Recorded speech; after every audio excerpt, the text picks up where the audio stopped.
தமிழ்நாடு உள்ளிட்ட 4 மாநிலங்களுக்கு வரவேண்டிய பல ஆயிரம் கோடி ரூபாய் முதலீடுகளை ஒன்றிய அரசு குஜராத்துக்கு திருப்பிவிட்டது தொடர்பாக பரபரப்பு தகவல்கள் வெளியாகியுள்ளன.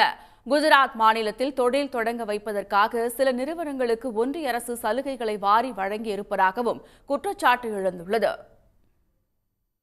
ஒன்றியத்தில் பிரதமர் மோடி தலைமையிலான பாஜக ஆட்சி அமைத்ததிலிருந்தே பிற மாநிலங்களுக்கு வரும் முதலீடுகள் அவரது சொந்த மாநிலமான குஜராத்துக்கு திருப்பிவிடப்படுவதாக குற்றச்சாட்டுகள் முன்வைக்கப்பட்டு வருகின்றன.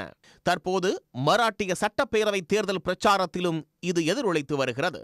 குறிப்பாக நாக்பூரில் C-295 விமானத்தை தயாரிக்க டாடா ஏர்பஸ் நிறுவனம் திட்டமிட்டிருந்த நிலையில் கடைசி நேரத்தில் அது குஜராத்துக்கு சென்றது. குஜராத்தில் முதலீடுகளை செய்தால்தான் ராணுவ தளவாடங்கள் கொள்முதல் செய்யப்படும் என ஒன்றிய அரசு அழுத்தம் கொடுத்ததே இதற்கு காரணம் என்று மராட்டிய மாநில அதிகாரிகள் குற்றம் சாட்டினர். இதேபோல் மராட்டியத்திலிருந்து ஃபாக்ஸ்கான் வேதாந்தா நிறுவனத்தின் முதலீடும் குஜராத்துக்கு திருப்பிவிடப்பட்டதற்கும் ஒன்றிய அரசின் தலையீடே காரணம் என்ற புகார் எழுந்துள்ளது. 2022 அமெரிக்க செமிகண்டக்டர் நிறுவனம் ஒன்று சென்னையில் 6000 கோடி ரூபாய் முதலீடு செய்ய இருந்த நிலையில் அது குஜராத்துக்கு சென்றது. இது தொடர்பாக டெல்லியில் ஒன்றிய அமைச்சரை சந்தித்து பேசிய அந்நிறுவன அதிகாரிகள் வெளியில் வந்தவுடன் வலுக்கட்டாயமாக ஹெலிகாப்டரில் குஜராத்துக்கு அழைத்துச் சென்று நிர்பந்திக்கப்பட்டதாக குற்றச்சாட்டு எழுந்துள்ளது. வருகிற ஜிஎஸ்டியும் கொண்டு போய் குஜராத்து இந்தியா என்று சொன்னால் குஜராத் உத்தரப்பிரதேஷ் தான் என்று மோடி போன்றவர்கள் நினைப்பார்களேயானால் தேசத்திற்கு அவர்கள் செய்கிற மிகப்பெரிய துரோகமாகும். பிரிவினைவாதம் என்று இவர்கள் சொல்வது, இவர்கள்தான் நாட்டிலே பிரிவினை செய்து பார்க்கிறார்கள், தமிழர்களை வஞ்சிக்கிறார்கள்.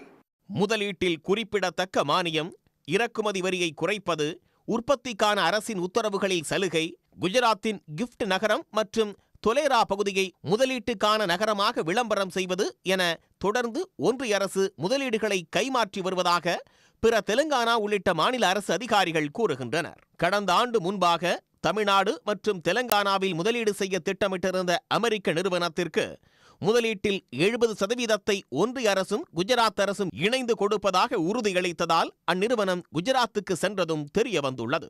மாதிரியான ஒரு சில தடம் மாற்றும் செயல்கள் முன்னேற்றத்திற்கு ஒரு இடையாக இருக்கலாம், தடையாக இருக்கலாம், ஸ்பீட் பிரேக்கராக இருக்கலாம், இவர்களது பாதை கரடு முரடாக இருக்கலாம். இதையும் மீறி சாதிக்க வேண்டிய இடத்திலே தமிழக அரசும் இருக்கும் பொழுது பலதரப்பட்ட முயற்சிகள் தேவைப்படுது. அதனால்தான் மாண்புமிகு முதல்வர் 4 முறை வெளிநாட்டு பயணத்தை ஏற்படுத்தக்கூடிய ஒரு நிலை வந்தது. கிட்டத்தட்ட 10 லட்சம் கோடிக்கு முதலீடுகளை ஈர்ப்பதற்கு உண்டான விதைகளை தூவியிருப்பதை பார்க்க முடிகிறது. கர்நாடகாவில் முதலீடு செய்ய இருந்த ஒரு நிறுவனத்திடம் குஜராத் மற்றும் உத்தரப்பிரதேசத்துக்குத்தான் முக்கியத்துவம் கொடுக்க வேண்டும் என்றும் ஒன்றிய அரசு தரப்பில் கூறப்பட்டதாகவும், எதிர்க்கட்சிகள் ஆளும் மாநிலங்களை ஒன்றிய அரசு எதிரி மாநிலங்கள் என குறிப்பிட்டதாகவும் தகவல் வெளியாகியுள்ளது.